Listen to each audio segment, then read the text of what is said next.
Class 10th में set 5 हम लोग कर रहे थे और इसका पार्ट 1 अपलोड हो गया था। पार्ट 2 से हम लोग स्टार्ट करेंगे। पार्ट 2 में पहला क्वेश्चन जो है वो ये है कि अगर एक पॉइंट है, पॉइंट दिया है 0,1, ये पॉइंट इस पॉइंट से 5,-3 और x,6, ये वाला पॉइंट इस पॉइंट से और इस पॉइंट से क्वेश्चन कह रहा है कि समदूरस्थ है। समदूरस्थ का मतलब समान दूरी पर है। समदूरस्थ का मतलब समान दूरी पर है, मतलब ये वाला पॉइंट यहां से और यहां से समान दूरी पर है। इसका मतलब ए बी बराबर ए सी, ए बी बराबर ए सी। ध्यान से समझिए, ये पॉइंट यहां से और यहां से समदूरस्थ है। समदूरस्थ का मतलब समान दूरी पर होना, यानी ए बी बराबर ए सी। तो कह रहे हैं find the value of x, हमें एक्स चाहिए।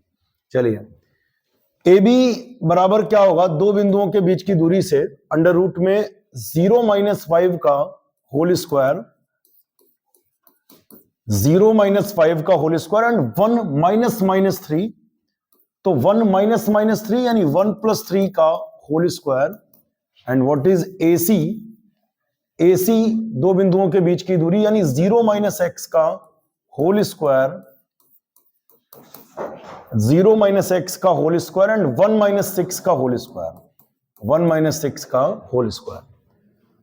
अब यहां से x चाहिए तो दोनों तरफ वर्क कर देंगे। यहां लिखेंगे दोनों पक्षों में वर्क करने पर, वर्क करेंगे तो रूट हट जाएगा। 0-5 यानी -5 का स्क्वायर, 1+3 यानी 4 स्क्वायर, वर्क किया तो रूट आउट हो गया।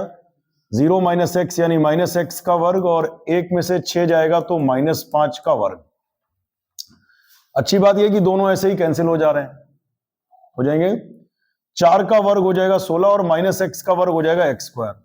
अब अगर वर्गमूल लेंगे दोनों तरफ तो 16 का वर्गमूल हो जाएगा +-4, यानी x के दो मान आएंगे, एक हो जाएगा +4 और दूसरा हो जाएगा -4। तो अनसॉल्व्ड में हम लोग चेक कर लेंगे, इसका आंसर यही आ रहा है, x बराबर +4 और -4। ये दो नंबर पक्के हो गए। अगला क्वेश्चन है पहले का खा पार्ट। क्या कह रहा है क्वेश्चन? इन्होंने कहा कि ये पॉइंट है -3,10 और 6,-8। इन दोनों पॉइंट को जोड़ने वाले रेखाखंड को ये पॉइंट किस अनुपात में विभाजित करेगा? कह रहे हैं ये वाला पॉइंट इस पॉइंट और इस पॉइंट को मिलाने वाली रेखा को किस अनुपात में बांटता है। तो हम ये मान लेंगे कि माना AP अनुपात PB is equal to K/1। कई लोगों के मन में आया होगा कि M1 अनुपात M2 क्यों नहीं? तो जवाब यह है कि ये मान लो तब भी लग जाएगा। M1 अनुपात M2 को हम ऐसे लिख सकते हैं, M1/M2 अनुपात 1। M2 से भाग कर दिया, यहां M2 से भाग कर दो, दोनों का मतलब सेम है। अनुपात का मतलब हमेशा बटे में लिखते हैं। अगर इसको बटे में लिखें तो वही होगा M1/M2, और इसको भी अगर लिखें तो M1/M2 अपॉन 1। तो बात तो वही आ गई। इसको हमने K मान लिया, ये इस फ्रैक्शन को K मान लिया। तो चाहे तो M1 अनुपात M2 माने या K/1। एक और प्रश्न इसमें रहता है कि सर अंता विभाजित माने कि वाह्यता। तो इसका जवाब भी यही है कि चाहे अंता मान लो चाहे वाह्यता मान लो। अगर K की वैल्यू प्लस में आती है, इसका मतलब जो तुमने माना था वही है, और K की वैल्यू माइनस में आती है तो इसका मतलब जो तुमने माना था उससे विभाजन उल्टा है, यानी अंता माना था तो वाह्यता है अगर K का मान माइनस में आए, और वाह्यता माना था तो फिर वाह्यता नहीं है, कैसा है? अंता है। तो हम ये मान लेंगे कि माना बिंदु -1,6 इस पॉइंट और इस पॉइंट को मिलाने वाले रेखाखंड को K अनुपात 1 में अंता विभाजित करता है। अब हम P के निर्देशांक निकालेंगे। P के निर्देशांक क्या होंगे बेटा? फॉर्मूला होता है अंता विभाजन के सूत्र से, लिख देंगे अंता विभाजन के सूत्र से। पहले फॉर्मूला लिखना है एग्जाम में, फिर लगाना। हम डायरेक्ट अप्लाई करेंगे। ये M1 है, यहां लिख दे रहे हैं, चलिए। ये M2 है, ये X1 है, ये Y1 है, ये X2 है और ये Y2 है। फॉर्मूला लिखिएगा, वैल्यू पुट करिएगा, हम सीधे लगाएंगे। M1 X2 यानी K × 6, K × 6, K × 6, 1 × -3, 1 × -3, अपॉन में आएगा k plus one, m1 plus m2 यानी k plus one, m1 k into six, ठीक है, 1 into minus three upon k plus one, comma अब क्या होता है m1 y2 होता है बेटा, यानी k into minus eight, k into minus eight, 1 into ten upon m1 plus m2 यानी k प्लस वन। अब क्या करना है, अच्छा p के निर्देशांक एक दे भी रखे हैं, प्रश्नानुसार p के निर्देशांक, प्रश्न के हिसाब से p के निर्देशांक क्या दे रखे हैं, -1,6। अब कंपेयर करेंगे तब क्या होगा, या इससे पहले एक स्टेप में सॉल्व कर लीजिएगा, हम डायरेक्ट सॉल्व करते करते लिख देंगे। देखिए अब p के दो निर्देशांक तो हो नहीं सकते, ये वैल्यू इसके बराबर होगी, ये वैल्यू इसके बराबर होगी, तो 6 के और 1 into minus plus minus minus और 1 into three upon k plus one, तो ये वैल्यू बेटा बराबर होगी किसके, -1 के। अच्छा जी, और दूसरी वाली वैल्यू किसके बराबर होगी, सेकंड वाली वैल्यू किसके बराबर होगी, -8 के 1 into 10 upon k plus one, और ये वैल्यू इक्वल होगी 6 के, तो 6 k minus three is equal to minus k into minus one यानी minus k, 1 plus minus minus 1 into 1, minus k इधर आया तो प्लस के, -3 उधर गया प्लस 3 माइनस 1, 6 के और के 7 के, 3 में से 1 गया तो k बराबर 2/7, और k का मान जो यहां से आया वही वहां से आना चाहिए। अगर वहां से वो मान नहीं निकलता है, इसका मतलब ये होगा कि ये बिंदु इस रेखा पर है ही नहीं। ठीक है, ये भी चेक कर लेते हैं इस बात को, दोनों जगह से निकालिएगा हमेशा, लापरवाही नहीं कि एक जगह से निकाल दिया। 6 के 6 इंटू 1 6, प्लस का 6 के इधर आया तो -6 के, प्लस का 10 उधर गया तो -10, 8 और 6 14 के, 6 में से 10 गया तो -4। अब देखते हैं k बराबर कितना होगा, तो अब ध्यान से देखना, k बराबर हो जाएगा -4 अपॉन -14, 2 दूना 4 और 2 सत्ते 14, तो k बराबर 2/7।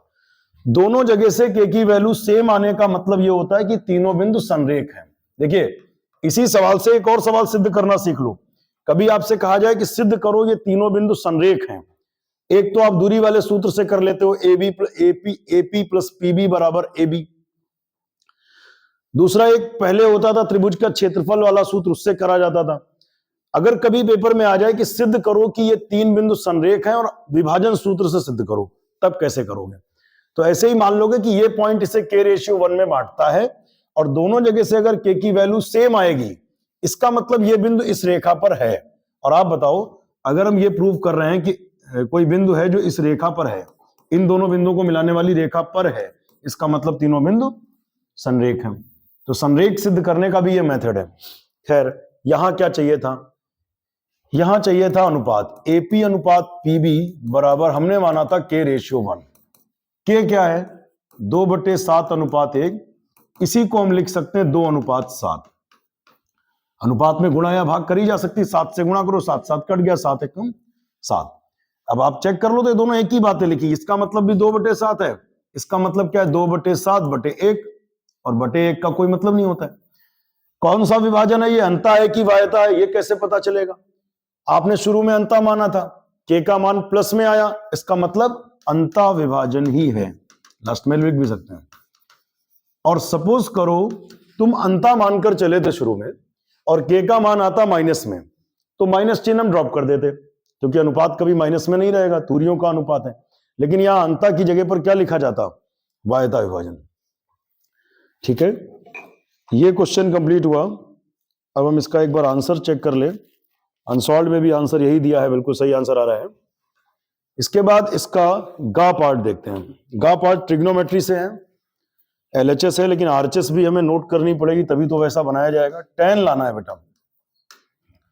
तो क्या करें इस क्वेश्चन में? देखिए ध्यान से, इसमें करना इतना है कि हम tan को लिख देंगे sin अपॉन कॉस। tan को लिख देंगे sin अपॉन कॉस। और कॉट को क्या लिख देंगे, कॉस बटे साइन। ये तो फॉर्मूले सभी लोग जानते हैं। हमने क्या किया, tan को लिखा साइन बटे कॉस, कॉट को कॉस बटे साइन। अब क्या होगा, एलसीएम लेंगे तो ये ऊपर जाएगा, cos A into 1 cos A minus sign A, upon में क्या है कॉस ए, फिर एलसीएम लेंगे, साइन ए ऊपर जाएगा, sign A into 1 sign A, sign A minus cos A, upon में क्या है बेटा साइन ए का होल स्क्वायर। चल ही रहा है।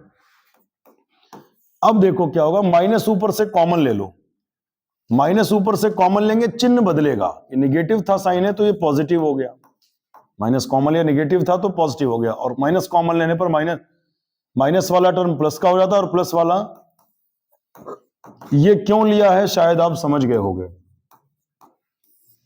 माइनस कॉमन क्यों लिया है नहीं समझ पाए हो तो अभी समझ में आ जाएगा। ये इसलिए कॉमन लिया माइनस हमने ऊपर से। अब हम ये दोनों टर्म यहां पे कैंसिल होते दिखा देंगे।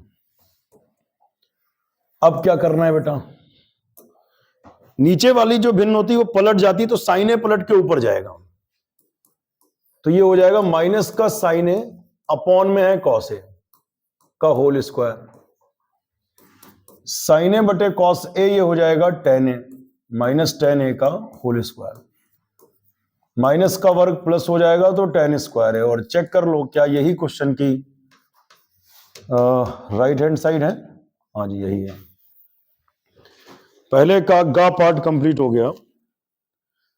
अगला क्वेश्चन सांख्यिकी से है, वर्ग अंतराल दिए हैं, एक बार चेक कर लें सही नोट हुआ है क्या। बिल्कुल 7, 9, 19, 15, 7 और हमें माध्यिका निकालनी है। आसान प्रश्न है, माध्यिका का सवाल हर साल आता ही है, माध्यिका या माध्य में से। तो माध्यिका निकालने के लिए सबसे पहले तो हम संचयी बारंबारता पे काम करते हैं। संचयी बारंबारता क्या होगी, सबसे पहले 7 लिख लो, 7 और 9 जोड़ लेंगे तो 16 हो जाएगा, 16 और 19 जोड़ेंगे तो 9, 6, 15 के 5 हासिल 1, 1, 1, 2 और 1, 3, 35 हो जाएगा। अब 35 और 15 जोड़ेंगे तो कितना होगा, 35, 5, 40 और 10, 50 हो जाएगा।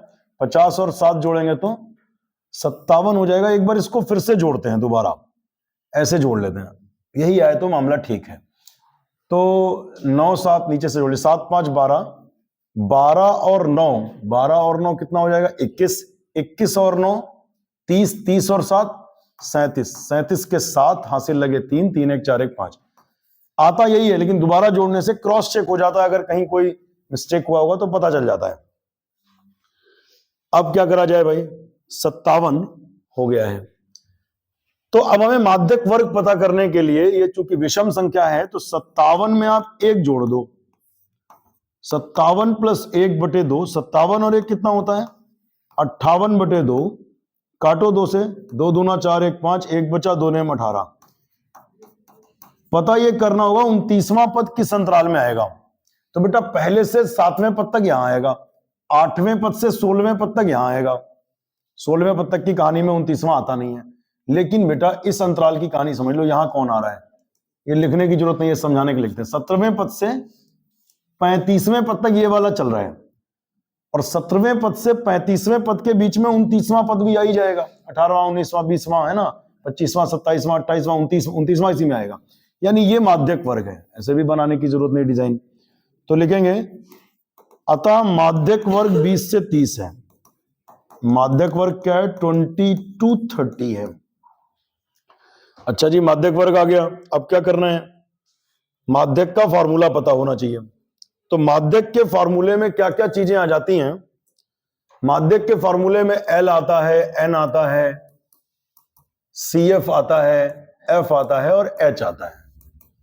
L क्या होता है, माध्यक वर्ग की निम्न सीमा होती है, दैट इज 20, L 20 हो गया। N होता है बारंबारताओं का योगफल, दैट इज 57। CF क्या है भाई, CF होता है माध्यक वर्ग से ठीक ऊपर की संचयी बारंबारता। माध्यक वर्ग से ठीक ऊपर की संचयी बारंबारता कितनी है 16। F क्या है बेटा, F है माध्यक वर्ग की बारंबारता कितनी है 19। ये ध्यान रखना, CF क्या है? माध्यक वर्ग से ठीक ऊपर वाली संचयी बारंबारता 16, ये 19। H क्या है? वर्ग विस्तार कितने का है बेटा? 10 का। इसके बाद हम माध्यक का फॉर्मूला लगाएंगे। माध्यक का formula L plus n/2 minus CF upon F into H। इसमें वैल्यू रखेंगे। L की वैल्यू कितनी है? जवाब दो। 20 प्लस n/2, n कितना है? n माने बारंबारताओं का योग, 57/2 माइनस CF। CF कितना है? CF is 16 upon F। F क्या है? F है 19 इंटू H। H कितना है?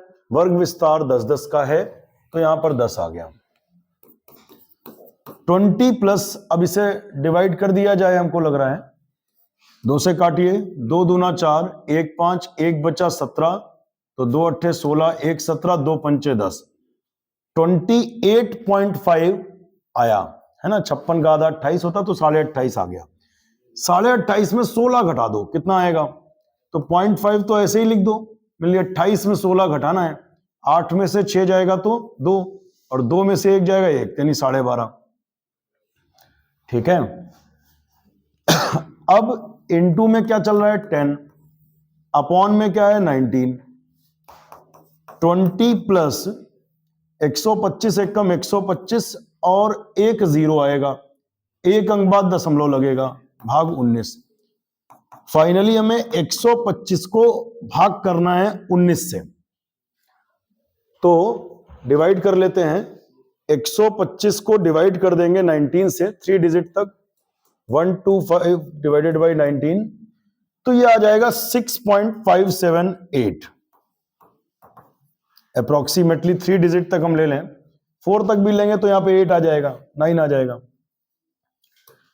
तो ये आ जाएगा 20 और 6 26.578, या 26.58 भी लिखा जा सकता है, क्योंकि ये 5 से बड़ा है। एक बार चेक कर लेते हैं इसका आंसर अनसॉल्व्ड में कितना है।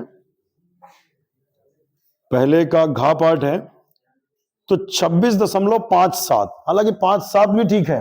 बेहतर होता है कि जब आप 3 डिजिट तक डिवाइड करेंगे, अगर 3 डिजिट तक करें, तो इसका आंसर 26.58 ज्यादा बेहतर होगा। क्यों? क्योंकि जब डिवाइड कराई है तो ये 5 से बड़ा है, अगर इसको छोड़ें तो यहां पर 1 जोड़ना चाहिए, और मान लो यहीं तक भाग करते हैं तो 26.57 भी ठीक, 26.58 भी ठीक। तो ये हो गया आपका माध्यक वाला सवाल, पहले का घा पार्ट। अब आते हैं पहले का अंगा पार्ट है। ये सिद्ध करना है कि 3√2 एक अपरिमेय संख्या है, और ये वाला सवाल बहुत बार पीछे हो चुका है। पीछे के सेट्स आप कर चुके होंगे तो देख लीजिएगा, लैंग्वेज नहीं लिख रहे हैं, ऐसे ही समझाते हैं। हम इसे मान लेते हैं कि ये परिमेय संख्या है। लैंग्वेज पिछले सेट्स में बता चुके हैं डिटेल में, और परिमेय संख्या को P/Q के रूप में लिखते हैं। बाकी थ्योरी Q 0 नहीं है, और P और Q परस्पर अभाज्य पूर्णांक है। √2 बराबर P/3 Q कर लेते हैं, और ये संख्या हम कह देते हैं कि परिमेय है, ये संख्या अपरिमेय है। फिर हम कहते हैं ये विरोधाभास है, और विरोधाभास है तो जो माना था वो ठीक नहीं था, यानी 3√2 संख्या अपरिमेय है। ठीक है वो, ठीक है। अगले क्वेश्चन पर देखें, पहले का चा पार्ट, 120 और 315 का एलसीएम निकालो। 120 और 315 का एलसीएम निकालो। कैसे निकलेगा एलसीएम? तो अब तो एक ही मेथड है, पहले उसके और भी मेथड थे। तो 120 और 315 का हम क्या करें, इसके प्राइम फैक्टर्स कर लें, नंबर से एक बार मैच कर लें। सही लिखे हमने 120 और 315, हाँ जी सही है। 2 से काटिए इसे, 2 छंग 12 60, फिर 2 से काटिए, 2 3 6 30, फिर 2 1 कम 2 1 3, 1 बचा 10, 2 पंचे 10, फिर 3 से काटो, 3 पचे 15, फिर 5 से काटो, 5 1 कम 5, 2 दूना 4 दूना 8 3 24 पंचे 120, बिल्कुल सही है। 2 से कटेगा नहीं, 5 1 6 6 3 9, 3 से कटेगा बेटा, 3 1 कम 3, ना जाने का 0 भी करिएगा, यही बोलते हैं बच्चे। 3 पचे 15, फिर 3 3 9, 1 10, 1 बचा 15, 3 पचे 15, फिर 5 7 35 और 7 1 कम, चेक कर लो, 3 3 9, 9 पचे 45, 45 7 315 ही होता है। तो 120 का अगर हम देखें तो प्राइम फैक्टर है 2 की power 3 into 3 into 5 into 3 into 5, और 315 का अगर देखें तो 3 स्क्वायर इंटू 5 इंटू 7। अब हमें इन दोनों नंबर्स का एलसीएम चाहिए बेटा, 120 और 315 का एलसीएम चाहिए। देखिए एचसीएफ में अलग बात होती है। एचसीएफ में क्या होता है, सिर्फ कॉमन लेते हैं, छोटी घात में लेते हैं। एलसीएम में सब लेते हैं, एलसीएम में सब लेते हैं, कॉमन है वो बड़ी घात में लेंगे। जैसे 2 कॉमन है ना जी, नहीं कॉमन है तो 2 क्यूब तो ले ही लो, फिलहाल 2 क्यूब ले लिया। अब 3 कॉमन फैक्टर है, कॉमन है तो इसे बड़ी घात में ले लो, केवल एक बार कॉमन है बड़ी घात में ले लो, 3 की पावर 2 ले लो, हो गया, वो भी शामिल हो गया इसमें। 5 भी कॉमन है, इंटू 5 ले लो, इंटू 7। तो सॉल्व करने पर ये क्या मिलने वाला है, देखिए 2 का घन करें तो 8, 2 दूना 4 दूना 8, 3 का वर्ग करें तो 9, गुणे 5 गुणे 7, 8 ने 72 और 5 सते 35। अब 72 और 35 की गुणा करनी है भाई, 35 दूना 70 का 0 हासिल लगेंगे 7, और 35 सत्ते पता नहीं है तो गुणा कर लेंगे। 7 पचे 35 के 5 हासिल लगे 3, 7 पचे 35 के 5 हासिल लगे 3, 7 21 और 3 24, 245 और 7 जोड़े तो 7 हासिल में थे, 245 और 7 जोड़े, 7 5 12 के 2 हासिल 1, हाँ 252। तो चेक कर लेते हैं क्या 25 20 इसका आंसर आएगा। अगर मल्टीप्लाई सही है तो बिल्कुल आ जाएगा। तो 25 20 ही आंसर आ रहा है। तो इसमें क्या खास बात रही, हमें प्राइम फैक्टर करें, प्राइम फैक्टर करने के बाद में क्या होता है कि सारे लेने हैं, लेकिन जो कॉमन है उन्हें बड़ी घात में, जैसे 3 है कॉमन फैक्टर है, इसमें भी है इसमें भी है, तो इसे बड़ी घात में उठाना है। 5 कॉमन है, इसमें बड़ी छोटी क्या बराबर ही है, लेकिन एक बार लेना है। और जो कॉमन नहीं वो तो सारे उठा लेने, 2 क्यूब कॉमन नहीं उठा लो, 7 कॉमन नहीं उठा लो, मल्टीप्लाई सही करोगे तो आ जाएगा।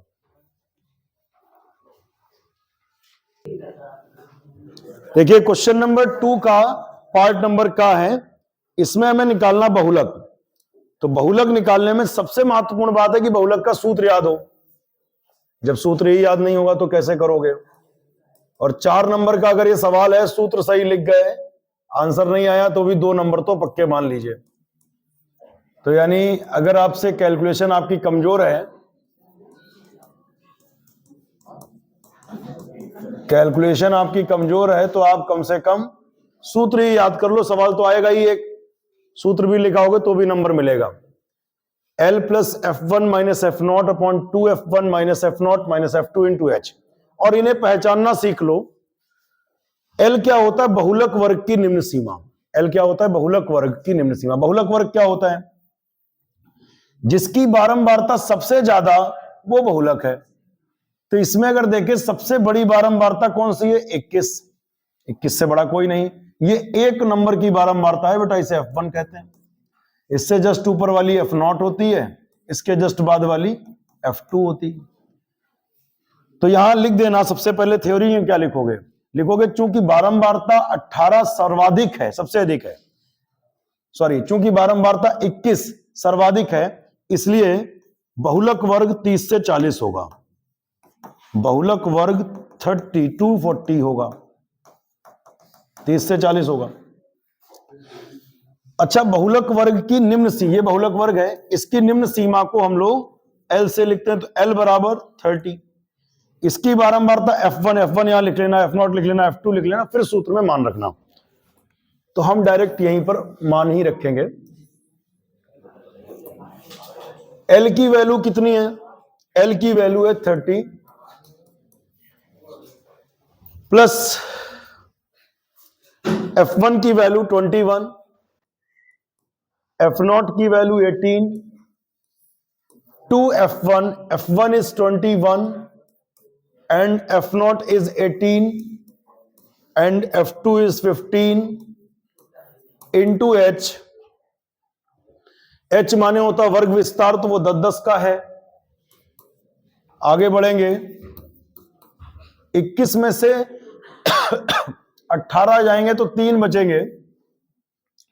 21 दूना 42 और 18-15 समान चिन्ह जुड़ेंगे। 8-5 13 का 3, 8-5 13 का 3 हासिल 1, 1 1 2 1 3, 33 हो जाएगा गुणे 10। फिर 10 3 30 और 42 में 33 घटाओ तो 12 में से 3 गए 9, 12 में 3 गए 9 और 3 में 3। अब 30 को 9 से भाग कर लिया जाए। पहले 3 से कर लें, 3 3 9, 3 दाम 30, ये 3.333 आएगा। 3 3 9, 1 10, 1 बचा, फिर 10, फिर 3 3 9, 3 3 9, 3 3 9 चलेगा तो 30 3 33, तो आंसर भी 3 3 ही आएगा। तो इसका आंसर आ रहा होगा 33.33, जो कि बिल्कुल सही आंसर है। इसके बाद दूसरे का खा,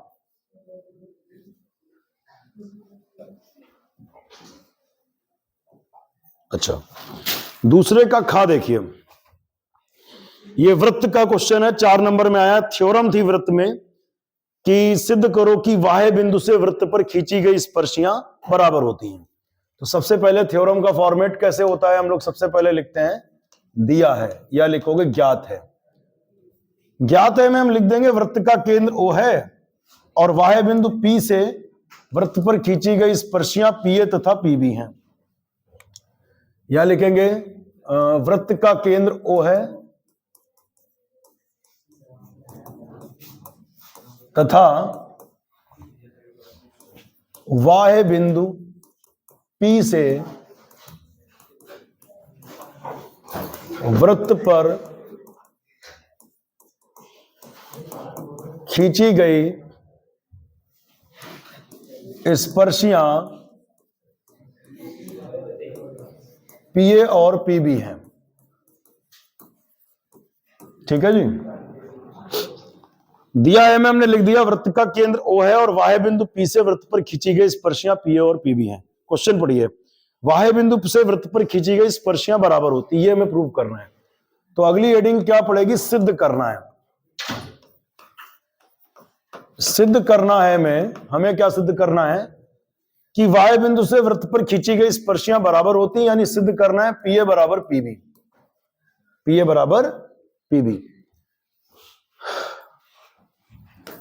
इसमें अब इसके बाद करेंगे रचना, कंस्ट्रक्शन। इसके बाद यहां लिखेंगे OA तथा OB को मिलाया, OA OB तथा OP को मिलाया। रचना में 3 बातें लिखेंगे, OA OB तथा OP को मिलाया। अगला जो पॉइंट होगा वो होगा उपपत्ति, यानी प्रूफ। अब ध्यान से समझ लो सवाल में क्या दिया था। एक तो में वाह्य बिंदु दिया था, वृत्त दिया था, स्पर्शियां दी गई थी और हमें प्रूव ये करना है कि दोनों स्पर्शियां आपस में बराबर हैं। हमने OA OB और OP को मिला लिया। बड़ा आसान सवाल है। अगर हम इन दोनों त्रिभुजों को सर्वांगसम कर लें, इन दोनों त्रिभुजों को क्या कर लें, सर्वांगसम कर लें, तो PA बराबर PB हो जाएगा। तो बात यह कि सर्वांगसम करें कैसे। देखिए, एक थ्योरम यह रहती है कि स्पर्श रेखा और स्पर्श बिंदु से जाने वाली त्रिज्या परस्पर लंबवत होती है। स्पर्श रेखा और स्पर्श बिंदु से जाने वाली त्रिज्या परस्पर लंबवत होती है। तो ये 90, ये 90, एक तो ये काम हो गया। दूसरा OP बराबर OP, कॉमन साइड है ये तो। और एक बात हम और लिख सकते हैं कि OA बराबर OB, both are the radius of the same circle. तो रूल बनेगा RHS, क्योंकि राइट एंगल्ड है, 90 के सामने कर्ण, 90 के सामने कर्ण, हाइपोटेनियस कॉमन और वन साइड इज कॉमन। तो रूल हो जाएगा RHS, उससे सर्वांगसम हो जाएंगे और CP/CT से हम कह पाएंगे कि PA बराबर PB। शुरू करते हैं।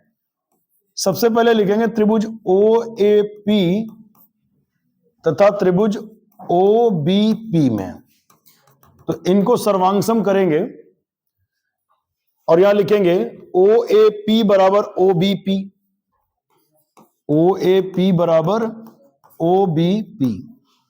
ब्रैकेट में यहां थ्योरम लिख देंगे कि स्पर्श रेखा, पूरा थ्योरम लिख दीजिएगा, और स्पर्श बिंदु से जाने वाली त्रिज्या, या ये पहले अलग से करके दिखा देना, स्पर्श रेखा और स्पर्श बिंदु से जाने वाली त्रिज्या परस्पर लंब होते हैं। बल्कि इसको 4 नंबर में करने के लिए क्या करिए, पहले थ्योरम का स्टेटमेंट लिखिए, स्टेटमेंट के बाद लिख दो कि OAP बराबर OBP बराबर 90 डिग्री, इक्वेशन 1 दे दो, फिर सर्वांगसम करने जाओ और यहां पर रीजन में लिख दो समीकरण नंबर 1 से, या ऐसे भी ठीक है। OP बराबर OP, इसके लिए पहले से कुछ करने की जरूरत नहीं, बस ब्रैकेट में आपको लिख देना है कॉमन या उभयनिष्ठ। OA बराबर OB, इसको भी डायरेक्ट यहीं पर करना है। OA बराबर OB में क्या लिख देना है, दोनों वृत्त की त्रिज्याएं हैं, दोनों क्या हैं, एक ही वृत्त की त्रिज्याएं हैं। तो रूल इसमें लगेगा RHS,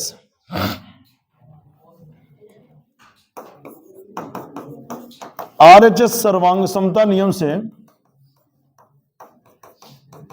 RHS सर्वांग समता से हम कह सकते हैं दोनों त्रिभुज क्या होंगे,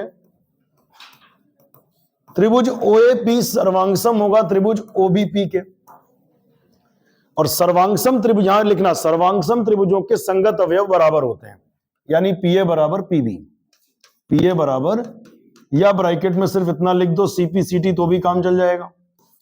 CPCT का मतलब ही वही है कि सर्वांगसम त्रिभुजों के संगत अवयव बराबर होते हैं।